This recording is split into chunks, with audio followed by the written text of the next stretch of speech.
साल पहले अंश और उसका छोटा सा परिवार बिजनेस के सिलसिले में सूरत गए। अंश का काम जल्दी खत्म हो गया तो उसने सोचा, रितु सब काम हो गया, चलो बाकी वक्त में मैं तुम्हें सूरत घुमाता हूँ। अरे वाह, ये तो बहुत अच्छा हुआ। चलो फिर आज बीच चलते हैं, अंजलि खुश हो जाएगी। अंजलि अंश की 5 साल की बच्ची थी। उसको बीचेस बहुत पसंद थे, तो शाम को सब लोग घूमने निकले। गूगल मैप्स के हिसाब से यहाँ पे गोल्डन बीच है और उसके साथ में लगा हुआ डोमस बीच है। उन्होंने अपनी गाड़ी रोड पे पार्क कर दी और तीनों गोल्डन बीच की तरफ पैदल चलने लगे। वहां बहुत शांति थी, उनके अलावा कोई नहीं था। इतने भरे हुए शहर में बीच पे सन्नाटा देख के वो लोग खुश हो गए। कितना साफ पानी है यार, मुंबई के बीचेस की तो कैसी हालत हो गई है। अंश, तुमको अजीब नहीं लग रहा? इतने अच्छे बीच पे लोग आते क्यों नहीं? अच्छा है ना, वरना सब कमर्शियल हो जाता है, बीच कम और मार्केट ज्यादा। तीनों लोग बातें करते हुए चलने लगे। शाम की ठंडी ठंडी हवा उनको तरोताजा कर रही थी। थोड़ा सा आगे गए थे कि उनको एक नोटिस बोर्ड दिखाई दिया। अंश, वो बोर्ड देखो, वो उल्टा क्यों है? आओ ना देख लेते हैं कि क्या लिखा है।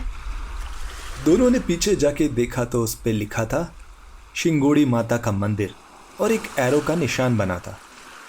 अरे, ये रास्ता मंदिर को जाता है, चले क्या? अरे नहीं बाबा, शाम बहुत हो गई है, हमको दोनों बीच देखने हैं। अच्छा, अगर समय मिला तो लौटते वक्त देख लेंगे। पप्पा पप्पा, वो देखो वहाँ। वहां एक बच्चा खड़ा था जिसके हाथ में लाल और नीले गुब्बारे थे। गुब्बारों को देख के अंजलि जिद करने लगी। पापा। शह, इसको भी यही होना था। अंजलि, जिद नहीं, अब तुम बड़ी हो गई हो, गुब्बारों से खेलने की उम्र नहीं है तुम्हारी। प्लीज पा, एक। नहीं बेटे, मेरी समझदार बच्ची, देखो वो गुब्बारे वाला, वो खुद भी तो बच्चा है ना। सोचो, इतने छोटे छोटे बच्चों से ये सब काम कराते हैं। अगर बच्चों से कोई सामान नहीं लेगा तो इन मासूम बच्चों को काम नहीं करना पड़ेगा। अच्छा, हमें वहीं से जाना है और तुम जिद मत करना, ओके? ओके पापा, मैं समझ गई। तो तीनों हाथ पकड़ के आगे बीच की रेत पे चलने लगे। एकदम से काले बादल छाने लगे और अंधेरा सा होने लगा। जल्दी ही वो लोग गुब्बारे वाले के पास पहुंच गए, जो उनको देख के खुश हो गया और दूर से बोला, ओ अंकल, अंकल गुब्बारे ले लो। नहीं चाहिए, रहने दो। अरे ले लो ना अंकल, आज बिक्री नहीं हुई है, आप ले लोगे तो अच्छा होगा। सुना नहीं, नहीं चाहिए। तेरे माँ बाप कहाँ हैं? अम्मी अब्बू वो मर गए। इतनी बड़ी बात वो बच्चा जिस आराम से कह गया, सुन के वो तीनों दंग रह गए। पर ये कहानी पे अंश को यकीन नहीं हुआ। अच्छा, और तू अकेला यहाँ गुब्बारे बेचता है? हाँ। अच्छा, कितना पैसा कमा लेता है? अरे कहाँ कमा रहा हूँ सब, मैं तो यहाँ 5 रुपए में जिंदगी बांट रहा हूँ, आप भी ले लो ना अंकल। वाह वाह, जिंदगी बांट रहा है, चल झूठे। अच्छा ये बता, इतने बड़े शहर में इतने अच्छे बीच पे कोई आता जाता क्यों नहीं है? अरे कैसे आएगा, भूतिया बीच है ना। क्या क्या कहा? ये भूतिया बीच है? वहाँ नहीं साहब, यहाँ आप जहाँ पे खड़े हो वो गोल्डन बीच, और ये काली मिट्टी जहाँ से चालू होती है ना, यहाँ से डुमस बीच, ये बीच भूतिया है। कुछ भी? तो तुझे डर नहीं लगता क्या? अरे नहीं साहब, मुझे क्या डर। अच्छा वो सब छोड़ो, बेबी के लिए एक गुब्बारा ले लो ना साहब, सिर्फ 5 रुपए का है। नहीं चाहिए, तू जा यहाँ से। अंकल ऐसी गलती मत करो, गुब्बारे ले लो वरना।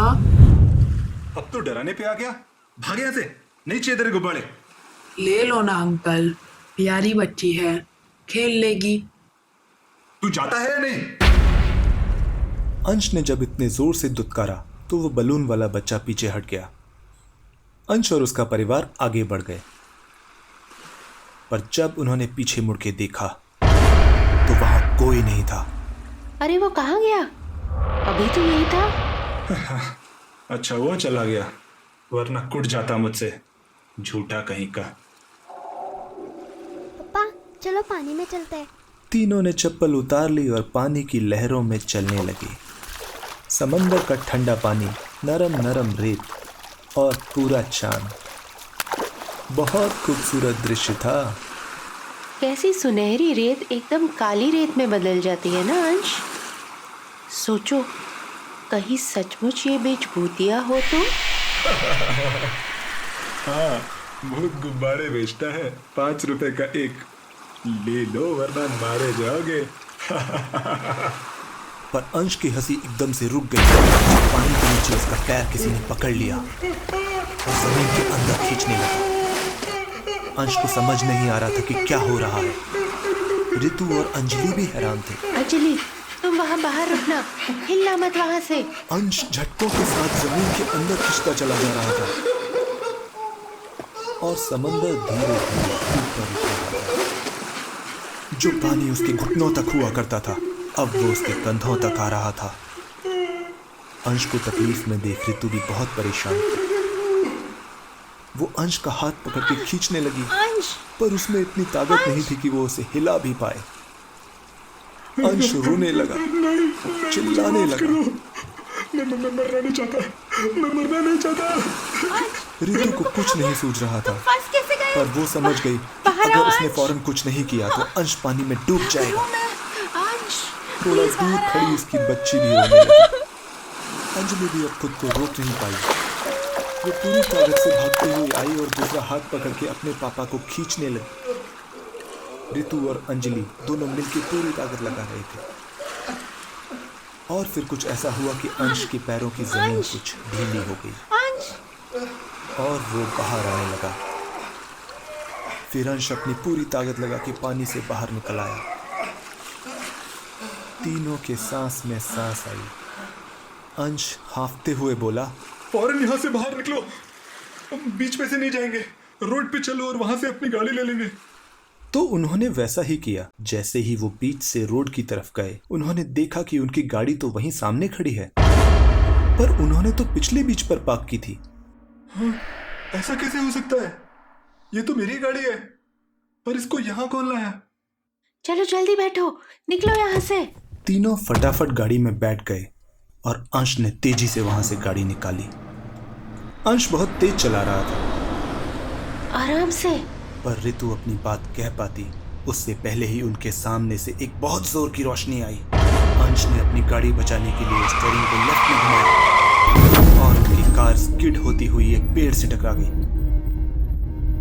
तीनों को बहुत चोट आई। अंश ने आंख खोली, उसके सर से बहुत सारा खून निकल रहा था। किसी तरह से वो लड़खड़ाते हुए गाड़ी से बाहर निकला। उसने सोचा फौरन रोड पे जाके किसी से मदद मांगी जाए। किसी तरह से वो सड़क पे पहुंच गया, पर रात में भूतिया बीच के सामने सफेद शर्ट में खड़ा इंसान अगर मेरी गाड़ी के सामने भी मदद मांगता तो शायद मैं, पता नहीं, पर कहानी मेरी नहीं है। हे भगवान बचा ले प्लीज। शायद कोई था जिसने उसकी आवाज सुन ली और सामने से एक एम्बुलेंस वहां आके रुक गई। अंश को एक उम्मीद की किरण दिखाई दी। वो फौरन दरवाजे की तरफ मदद मांगने भागा। भाई साहब, अच्छा हुआ आप। अंश की बची कुची हिम्मत भी उसको देख के खत्म हो गई। उसके सामने वही बच्चा था जो बीच पे बलून बेच रहा था। अरे अंकल, मैंने बोला था ना आपको बलून ले लो। 5-5 रुपए में लोगों को जिंदगी महंगी लगती है। कुत्ते की तरह भगाया मुझे। मुझे माफ कर दो, मुझसे गलती हो गई। तुम जो चाहे ले लो, पर मुझे माफ कर दो। अच्छा, माफ कर दूंगा तुझे, पर तू सोच ले, जो चाहे ले लूंगा। हाँ। तो ठीक है, तय हो गया। ये 2 बलून रखो और 10 रुपए निकालो। अंश ने फौरन अपनी जेब से 10 रुपए निकाल के उस बच्चे को दिए और उससे 2 गुब्बारे ले लिए। जैसे ही वो गुब्बारे लेके पलटा, किसी ने उसके सर से वार किया। फिर जब अंश की आंख खुली तो वो अपनी गाड़ी में था। उसे सब एक बुरे सपने जैसा लगा। रितु की भी तभी आंख खुली और जैसे ही अंश ने गाड़ी आगे बढ़ाई, रितु ने पीछे की सीट पर अंजलि, बैठी हुई अंजलि तू से ठीक है? पूछा, पर अब वहां कोई नहीं था। अंजलि, जैसे ही अंश को पूरा मामला समझ में आया, बहुत देर हो चुकी थी। वो समझ गया कि अंजलि को वो गुब्बारे वाला अपने साथ ले गया। ले लो ना अंकल, प्यारी बच्ची है, खेल लेगी। अंजलि, नहीं।